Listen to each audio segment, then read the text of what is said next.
Hello everyone, and welcome to the Darkest Hour.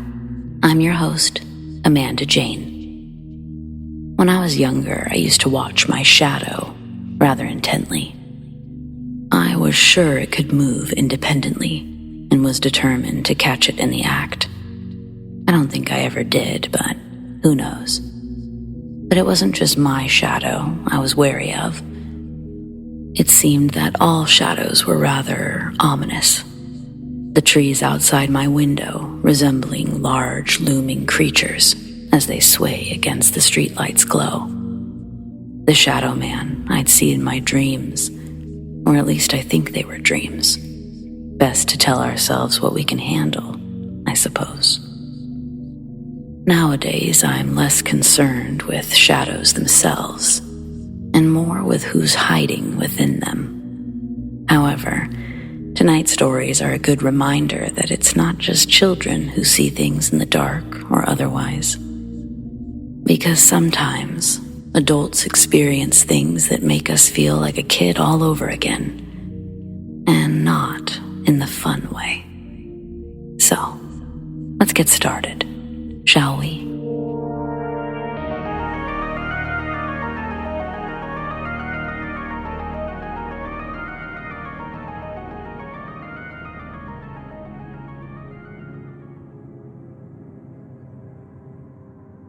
This happened one summer evening of 1984 when I was a teenager. 3 friends and I were walking around the suburban neighborhood where we lived. There wasn't a lot to do, so it was common for kids to stroll around at night, just talking, laughing, and getting into mischief. There was a large forest with streams, a swamp, and a rocky area with mounds of dirt. It was surrounded by neighborhoods on 3 sides, and an elementary school with some municipal buildings, and a big empty field on the 4th. There was a narrow asphalt path that ran through the middle, so kids could walk to and from school. The whole area was referred to as the path, and children knew it as a scary, dangerous place. I used to think an off-brand version of the Manson family lived there and held satanic rituals where they sacrificed kids like me.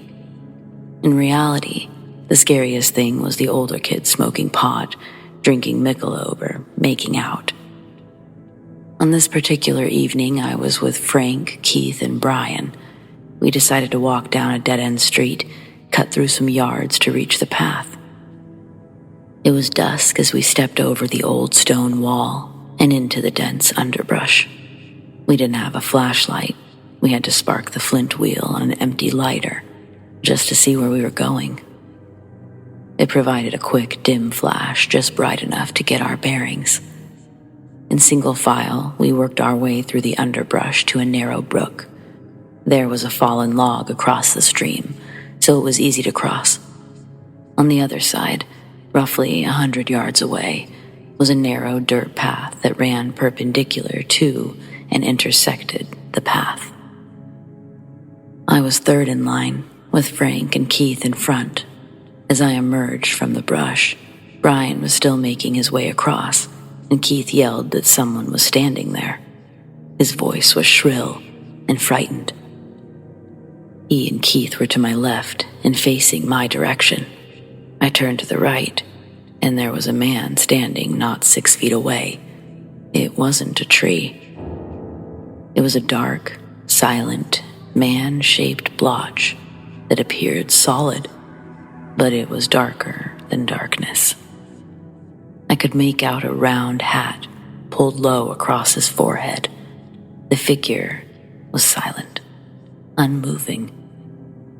I stared at it, terrified, and the figure shifted slightly, but it didn't seem like movement. It was more of a subtle change in its actual shape. There was just no perceptible motion. We ran away in a panic, but we were also laughing hysterically. We stopped to catch our breath when we reached the path, and Brian arrived a few seconds behind us. He hadn't seen anything and didn't understand why we ran off. We stood there, panting beneath a streetlight, comparing what we saw. We all agreed on the same thing: a slim, silent man in a hat. Keith also saw the same shift in shape, the one that I saw, and his words gave me goosebumps. The dirt path that we came from was all but obscured by overgrown weeds, so it wasn't a route that people would usually use at night. That's what really made it frightening, to encounter someone silent and motionless in that particular spot. Who was it? Why was he there? Why didn't he speak? Why were they wearing a hat over their eyes in the dark? All of these questions came to mind when I saw him, but they translated into one giant what the fuck. I would guess he was in his 30s or 40s. Did one of the neighborhood residents get annoyed with obnoxious teenagers cutting through his yard? Could someone have silently treaded his way through dense, dark underbrush in order to scare us? If so, that in itself is terrifying. Bravo. I'm still in touch with Frank. We talk about this from time to time. It still gives me the chills. Nearly 40 years later.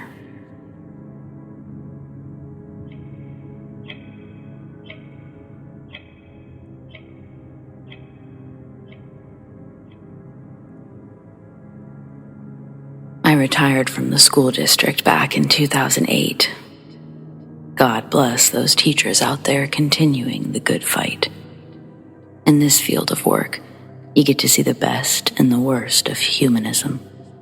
The most common childhood trauma doesn't come from ghosts, but in my 30-plus years of working in elementary schools, you're bound to encounter at least one anomaly.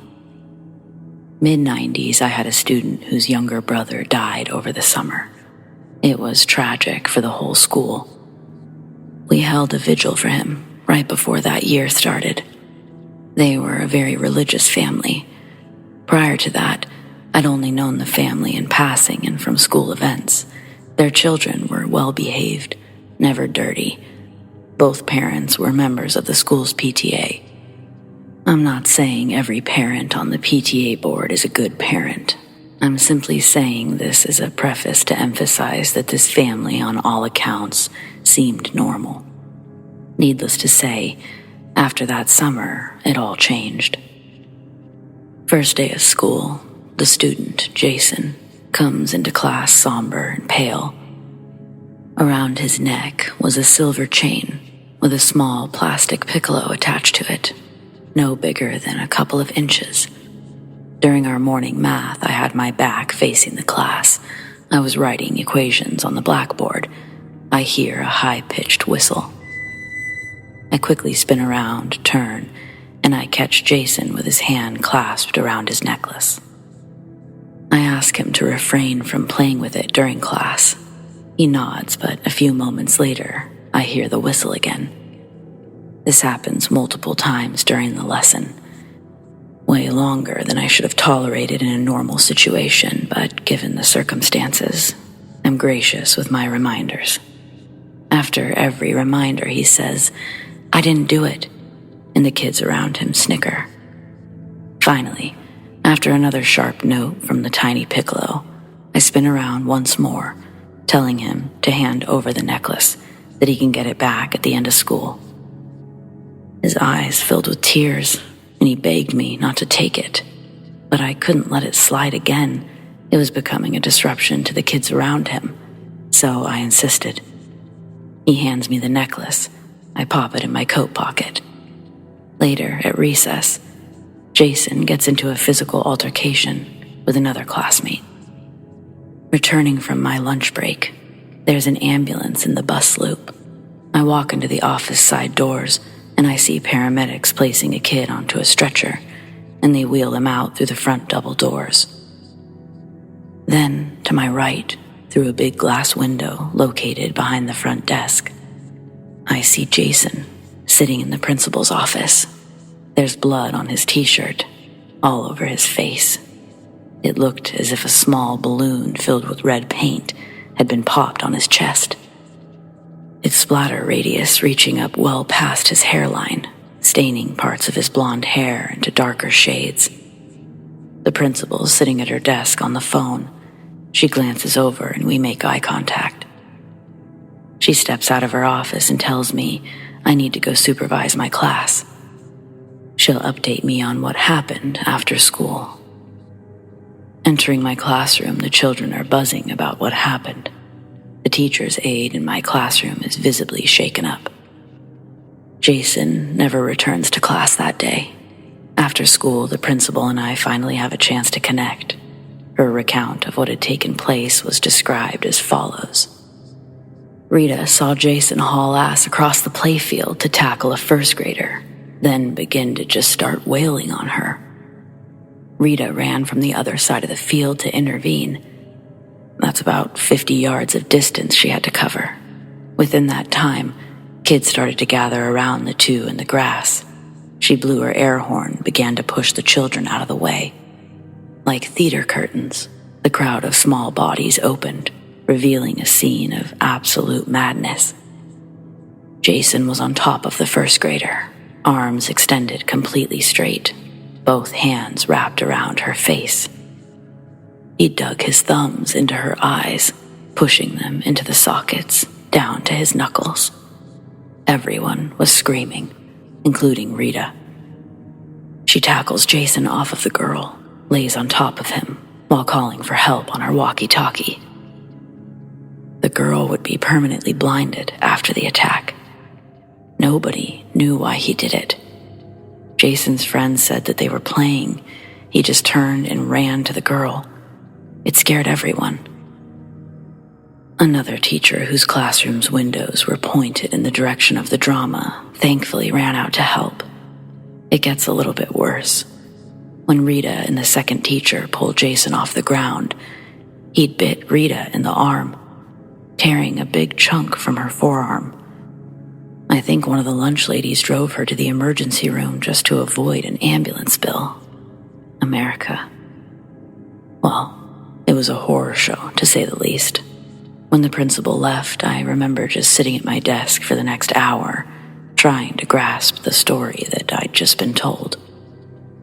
On my way out of the parking lot that night, I walked through the large empty playfield to see where it had all taken place.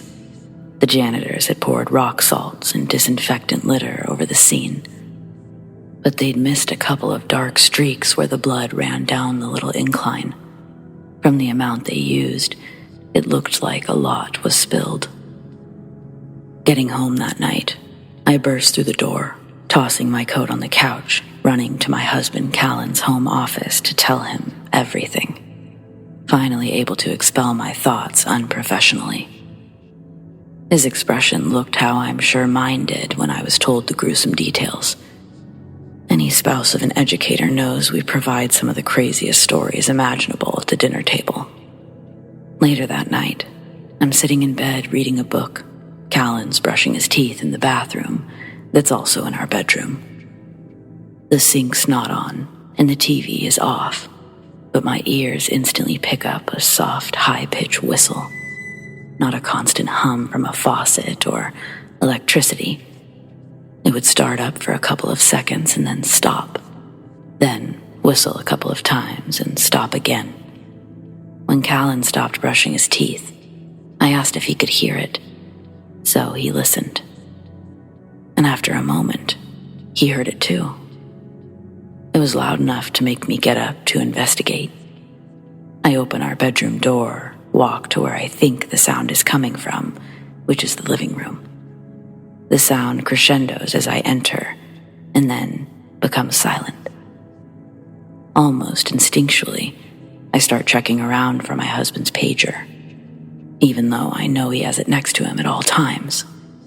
Then I hear one more little whistle, and I pinpoint where it's coming from, and my stomach fills with rocks. I walk over to the arm of the couch, pick up my coat, pull out a small silver piccolo necklace. It couldn't be, right? I had to find out, so I put my lips to the small plastic instrument and blew. The tone matched.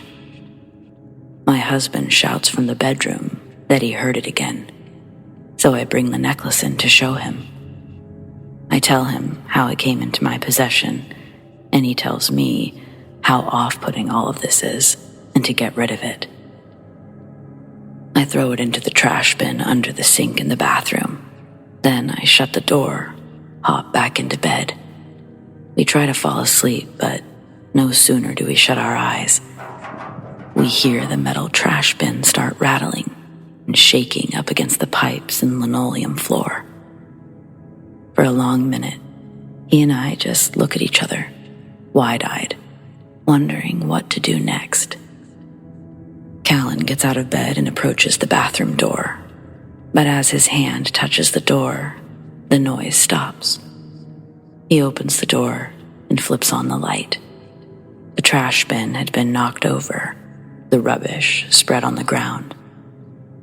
Callan screams and swears that he saw the necklace move towards him on the ground before he shouts and stomps the plastic with his bare foot. He then gets on his hands and knees, rushing to clean up all the little shards with his fingers, then dumped it all along with the chain down the toilet, flushing it away. Callan slams the door, runs back into bed. Thankfully, it was a Friday night because sleep definitely wasn't in the cards for us after that. Jason never returned to the school, and the parents never showed up to any of the meetings to discuss things. I'm sure they assumed he was going to be expelled, which he was, but the legal paperwork had never been filled out or returned, even after we mailed it to the address on file. As the year continued, I was also surprised no other school district had called looking for information on him. Recently, I looked for them on Facebook with no success. They had a pretty original last name, and I can't find anyone. I found a picture online of what the necklace looked like to get a better reference. This one looks almost exactly like it.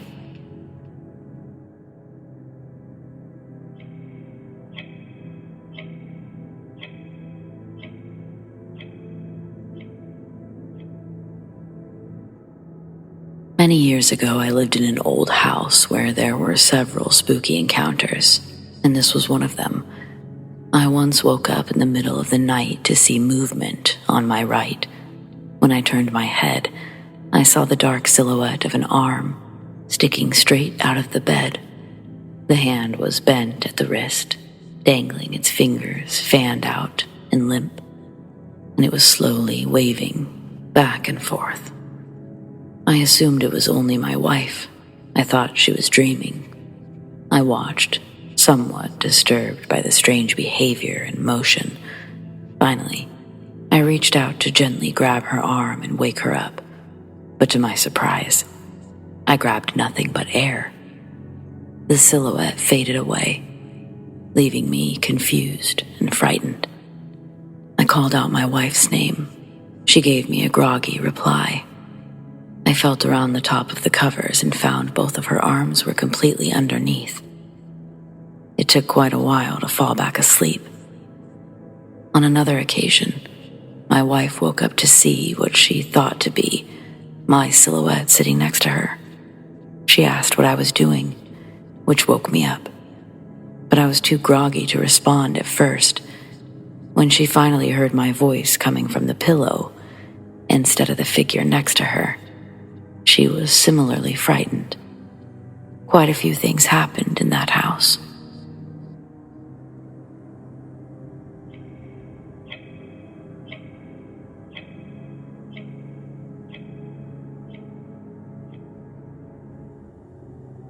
I've lived in Prior Lake, Minnesota for many years. I moved away from my old town after multiple break-in concerns.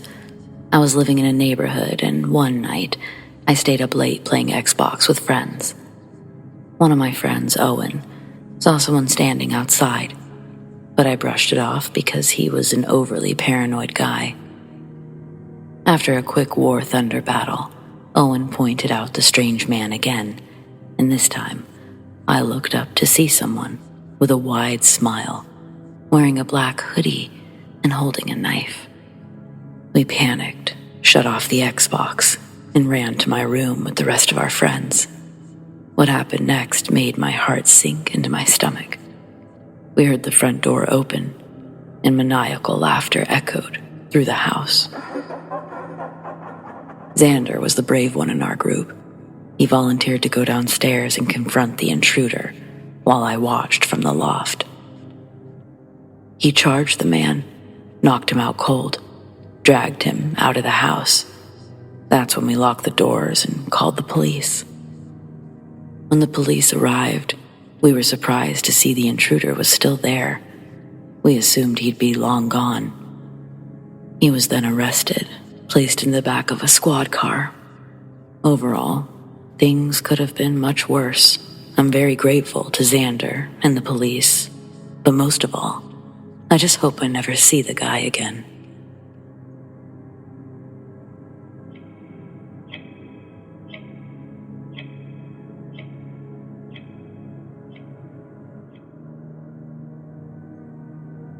When I was in high school, my friends and I used to go to Black Snake Road to race at night. It was in a rural area with little traffic, and we called it that because it had several hairpin turns. There was also a bridge and a set of train tracks that were exactly a half-mile apart. One night, I was the last to leave after the races. As I approached the bridge, I saw a soaking wet girl just standing there. So I stopped to ask if she was okay. She said her boyfriend crashed into the water and that he was still in the truck. I got out of my car and I ran down the embankment. It was only a shallow creek, and I saw no evidence of an accident. At the top of the bridge, I saw her standing next to my car, dripping wet and crying. There were no cell phones back then, so I offered to drive her home, thinking we could call the police from there. She agreed and directed me to her house. On the ride, she said her name was Sally, and she lived directly across the street from a small church. It was only a few minutes away from the bridge. As we pulled into the driveway, she asked me to go to the door and get her mother. I knocked at the dark house's door and felt a little uneasy. It was after midnight, and I knew that I must be waking every person in the house. After a few moments, an older woman answered the door, and I assumed she was Sally's grandmother. I told her everything that had happened, ending with Sally's request for her mother, and that's when things got even stranger. The lady said that Sally died over 30 years ago. She drowned when her boyfriend missed the bridge and flipped his truck, trapping her inside. Surprised and not thinking clearly, I insisted that she come to my car. She put on her slippers and housecoat and went to the rolled-down passenger window. I hadn't rolled it down. My old Chevy Malibu had crank windows. They were a pain to use, and I couldn't reach the handle from the driver's seat. There was a puddle in the passenger seat, but no Sally. The lady asked me to walk across the road with her to the church's cemetery. She showed me Sally's grave. The incident started my 40-year pursuit of the paranormal. Since then, I've conducted investigations all over the world while serving in the military and still afterwards. Ghosts are real.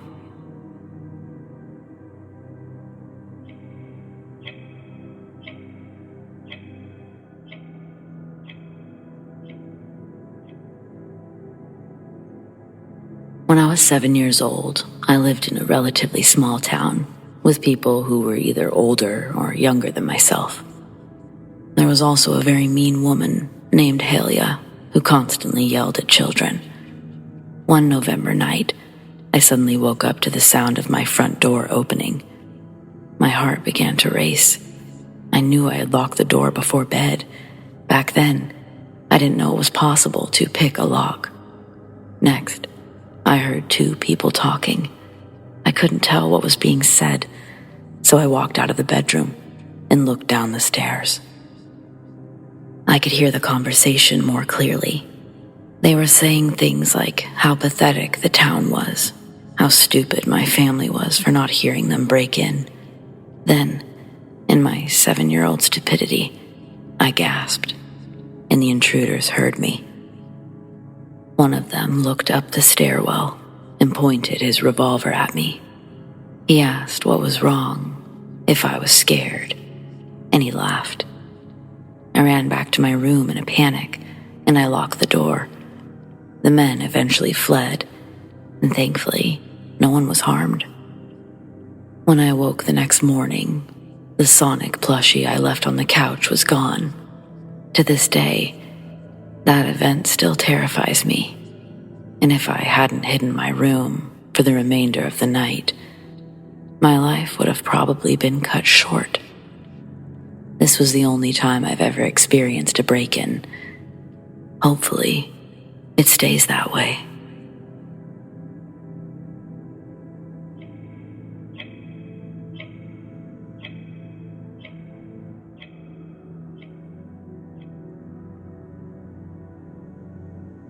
This happened 10 years ago, when I was 18, still living with my parents and siblings, but I remember it vividly.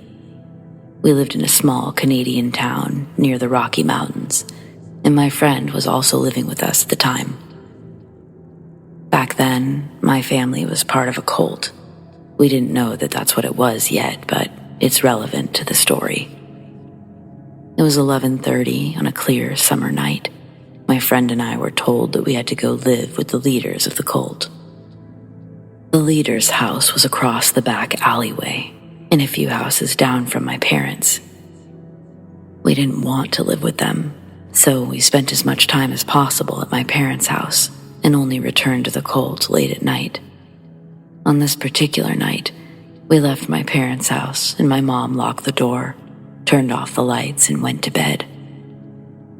There's no fence around our backyard, so we walked straight to the alleyway and immediately heard the garbage cans behind us being knocked around. Like a clumsy person bumped into them. I assumed we startled a bear while it was digging through someone's trash. We're used to having lots of wildlife in the area. I panicked while I tried to decide if we should go back to bang on my parents' locked door, or if we should run for the always unlocked cult house. My friend started repeating my name and grabbing my arm while looking at the garbage cans. Then she suddenly screamed, and I looked back too. There was no bear digging through the trash, only a huge flying thing. It swooped over our heads and shot up to about 15 feet. Now, we were both screaming, and here's the kicker. It flew straight by the cult house before flying out of sight. When it turned, we had a clear view in the streetlights. I just can't fathom it being anything other than paranormal. It was inky black with a wingspan of roughly 9 feet long. I've never seen a darker black before or since. No distinguishable features, no feathers, head, eyes, beak, or legs, nothing.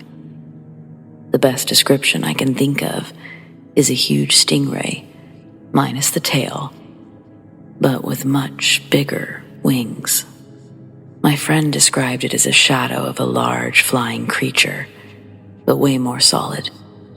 It flew beautifully and smoothly, without making a sound.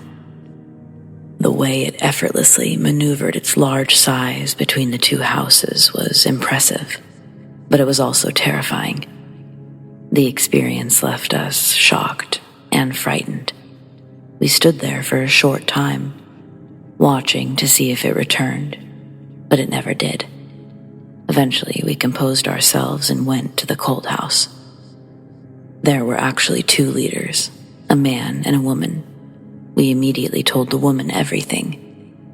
When we finished, she stared at us with a strange look on her face and simply said, "Where there is great light, there will be great darkness." Then she walked away. My friend and I stayed up for hours, watching out the front window, wondering if we would see it. Thankfully, we never saw it again. I've tried to find the creature on Google, but I've never found anything remotely similar. Does anyone here know what it might be?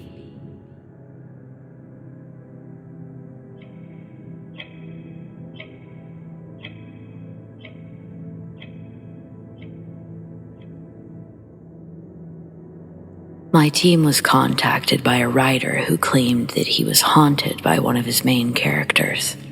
The haunting was witnessed by multiple people, including his wife, children, 4 neighbors, and a mailman.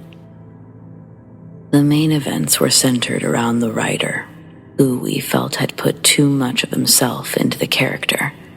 This is fairly common when someone constantly works on developing a character, be it an actor, writer, or any other person who overly identifies with a fictional character. The unusual part was how his family met Don, the character, first, then friends and neighbors, and finally, the mailman. The writer began having conversations with Don, and he would help with the book. Don provided descriptions of his looks, traits, how he would respond in a given situation, all of which can be easily explained by the writer getting too into the character, losing his personal perspective. It went from unusual to strange when the writer's wife and children began to experience Don in real-life situations. The wife met him at a grocery store when he approached her and began flirting. She met him again in a cafe, and he bought her coffee. She told her husband, and he asked the normal questions about how the guy looked, how old he may have been, but upon hearing her answers, he took to his computer and showed her the same information about Don. The children were next to meet him. It happened at the park when Don bought ice cream for several of the children present. We were able to verify this through the kids and 2 parents who gave him permission to buy their kids ice cream as well. One of the parents even had an extended conversation about current events with him. Out of the blue, the neighbors randomly asked the writer how long Don would be visiting. Evidently, Don had met them in their yard and accepted their invitation to come over for coffee. He introduced himself as the writer's old college friend, even shared a few stories from their university days, including how the writer used to have a nice car and was a player. The information turned out to be accurate and somewhat embarrassing for the writer. Finally, the mailman told the writer's wife that Don had offered him a bottle of water the previous day. That's when the writer called us. We conducted a complete investigation, with no results. So we performed a second investigation in the home with the writer present, and that time we got some rather strange results. We all heard Don call the writer's name from the computer room. We got anomalous readings on the Mel meter, as well as fluctuations in temperature. At one point, we all smelled clove cigarettes, which is what Don smoked in the book, but nothing was conclusive.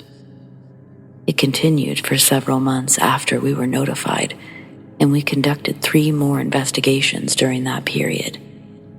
We interviewed everyone who reportedly had an experience with Don, but everything came back to an abrupt end when the writer killed off Don's character out of sheer desperation.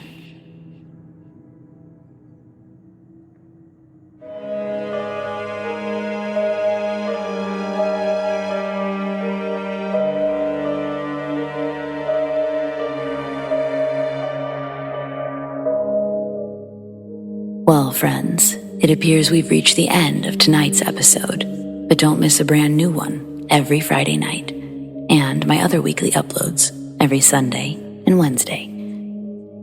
Don't forget to like this video, turn on notifications, and of course, talk to me in the comments. I want to thank those who shared their stories, and a big thanks to all of you for listening. Do you have stories like these? I'd love to share them. Send them to me, amandadarkesthour@gmail.com, or on the Darkest Hour subreddit, the Darkest Hour YT. A huge shout out to all of my patrons whom I appreciate so very much. TRACY S, TAMARA K, Monica L, ZOEWATT, Shelly B, Donald C, Rat Girl, ALISHA S, ERIN G, NIKKI H, Mr. Revenant, Naz K, Brendan G, Paul T, Nicholas C, and the Darkest Hour's 2 newest patrons, Lizanne and Arlene F. Thank you guys so much for your support. If you want to support the Darkest Hour in other ways, consider joining my Patreon, patreon.com/thedarkesthour, or click the link in the description to learn more. Thanks everyone, and stay spooky.